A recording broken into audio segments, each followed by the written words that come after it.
Yung parang nakakamay ko. Ano po nangyari? Nangangalay. Hindi ba lakad ko? Nangangalay. Dito ba o dito? Saan ba?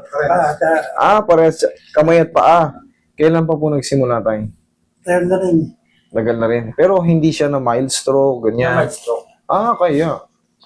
Tayo, pangkaraniwan po yun. Isang pababayan.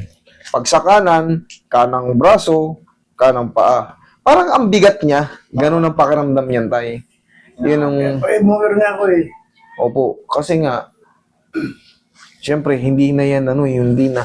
Buti nga mild stroke lang tumama. Pero may mga, po yun eh, may mga talagang kaakibat na mararamdaman nyo. Parang minsan, ang bigat ng paa nyo, parang gusto nyo, kalagkarin na lang yung paa nyo. Ayun, ganun ang pakiramdam yan. Very normal na nakikita natin sa stroke, ha? Very normal. Yung parang... Ay, hindi naman ganyan. Oo, very normal yan, ha? Pero kay tatay, very mild lang. Pero yan po, once na na-stroke kayo, parang ang pakiramdam niyan, parang ngawit lang palagi. Pero nakakakilos. Pero subukan natin, tay, kung may babalik ko pa. Ha, tay? I-reset natin kung ano man ang gusto niyo pakarate. Very good. Kahit pa paano, siyempre, hindi na kayo makapag-stretch. Magbubuhat din yan. Nang mga ganon-ganon. Advice na gulong dun sa... Pwede yun, tay, basta wag lang sobrang bigat, ha? Kasi yung balakang yung iinda. Hindi yan.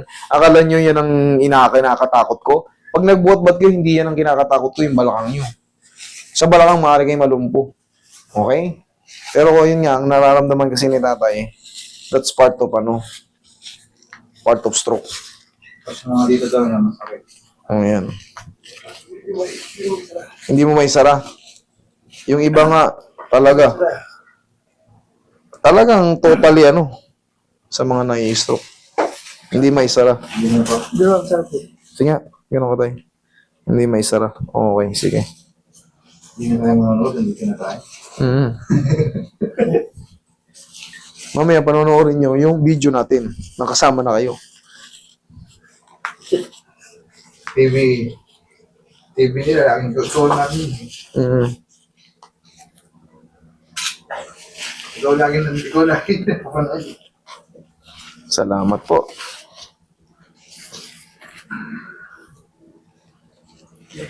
Wait lang. Yan. Huwag nyo munang itukod dyan. Relax lang, ha. Basta ito. Sige. Kalagin natin yung load. Tingnan natin kung anong pamakilis dito.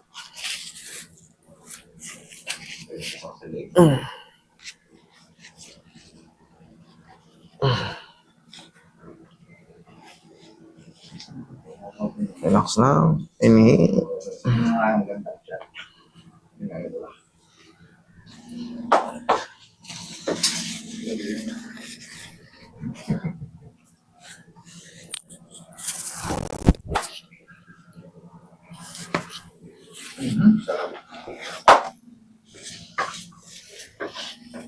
Tayo nga. Ayun, alam na ni tatay. Talagang nanonood eh. Ginagawa ko. Okay yun. Basta huwag mo itataktak si tatay, ha. Ay, hindi. Sa bilang side. Madalas kong binibili niyan, pwede yan ganyan. Huwag nyo lang itataktak. Tagilid ka tayo. Ay, tihaya ka tayo. Check ko yung paa mo. Yan. Sige. Actually pa yung ulo sa una. Yan. Nanay ko ay sumama ko. Dalawa na sa akin. Alam niyo naman Pilipino. Kaya pa ni nanay matiisin ng Pinoy. Malalakas ang pain toleration ng Pinoy. Stroke din.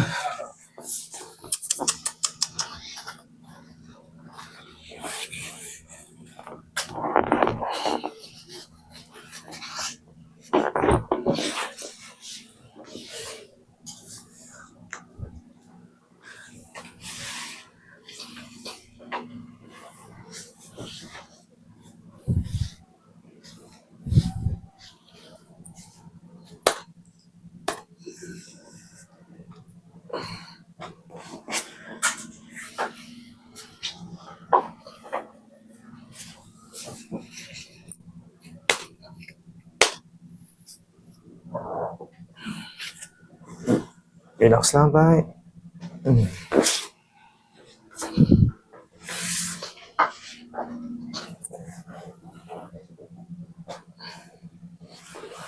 Tagilid ka tayo.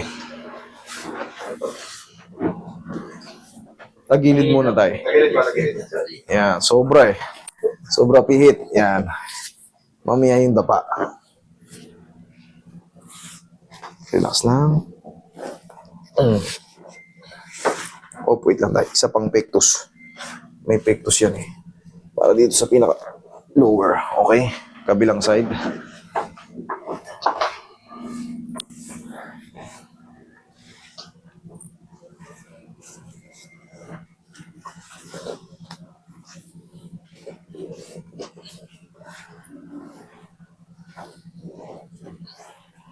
Dapa po kayo. Dahil lang tayo ha. Sige.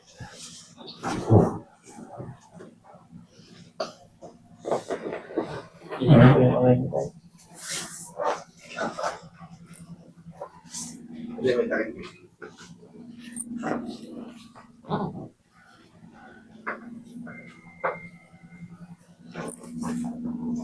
Relax lang.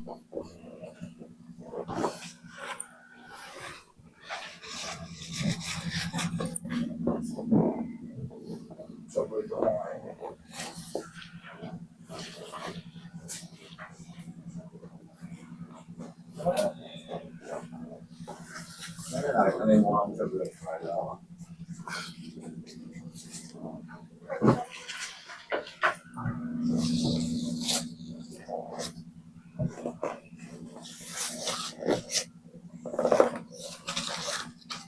Yan, dyan lang muna tayo ha.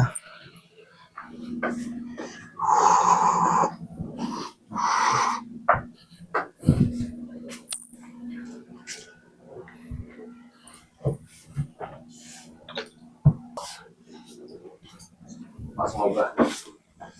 Harap na. Ihaya. Sige. Okay. Sa tiyan yung kamay tayo. Sa tiyan po.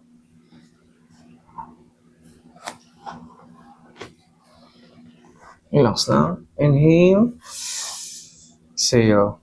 Down. Isa pa. Inhale. Exhale. Thank you. Diyan lang muna. Huwag tatayo.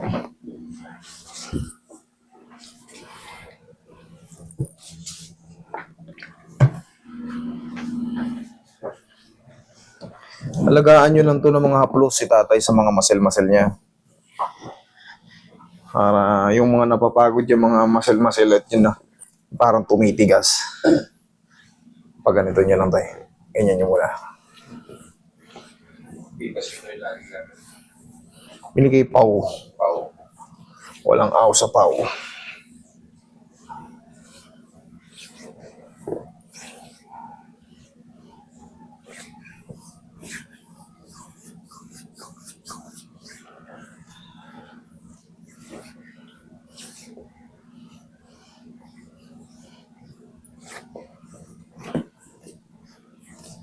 Basta.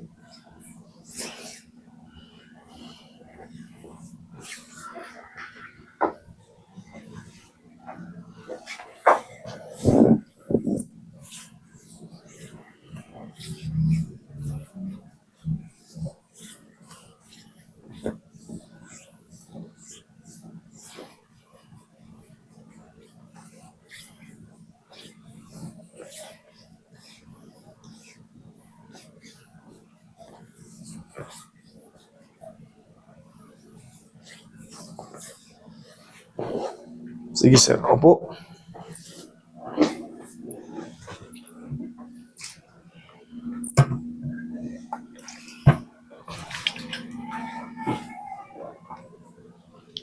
Gumaan ba pakiramdam niyo tayo? Ayan. Ito ginagawa natin, nire-reset ko lang yung ano nyo. Kasi yung mga nararamdaman nyo, yan na normal na magiging pakiramdam ng nai-stroke. Kahit mild siya, but at least mild lang.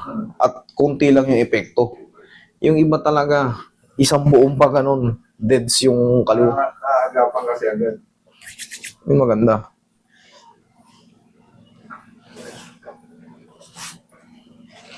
Tama lang sa loob. Yung maganda. Talagang gustong ano. Pero iwas na kayo tayo sa ano ha, mga mamantika. Hindi mo high blood. Wala siyang Ano? blood na history, yung nag-high blood siya, wala. Paano siya na-stroke? Init. Init lang. Heat stroke. Stroke. Heat stroke.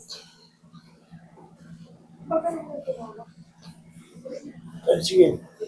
Tricycle. Eh, mabiyahe yan, kakalas 9 lang. Oo. O kahit sagad na hanggang alas 10. Pero yung alas 11 pa hanggang alas 2, stress. Sobrang init. Sana sa alas 9, alas 10, okay na yan. Uwi na.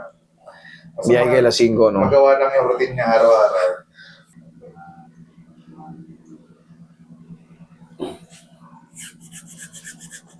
Dikit na tayo eh. Konting init pa.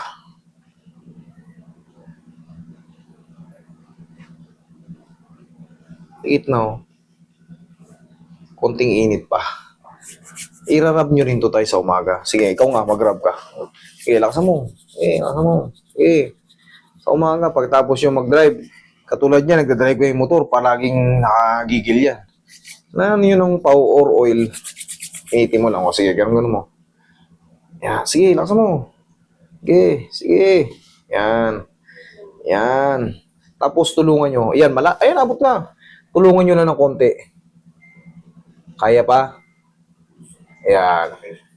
Kaya? O, yan, kaya naman pala eh. Gagabayan nyo lang ng konti kung hanggang saan yung ano. Hanggang sa, kanina ganyan. O ngayon, nandito na. Konting diin pa para sagad na sagad. Yung kabila, ipihitin din natin. Try pa yung tissue. Ito. So, hindi nyo sinabi. Yung kabila. Pihitin din natin.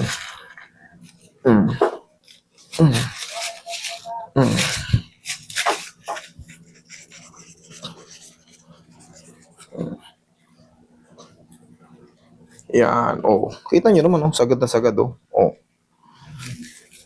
Kailangan lang to tayo i-rub, ha? Yun lang. Palaging i-rub, ha? Oh, kumusta naman ang pakiramdam nyo? Ayos. Oh, yan. Smile. Thank you. Tay, palaging magpalakas, ha? Oh, eat healthy. Salamat po.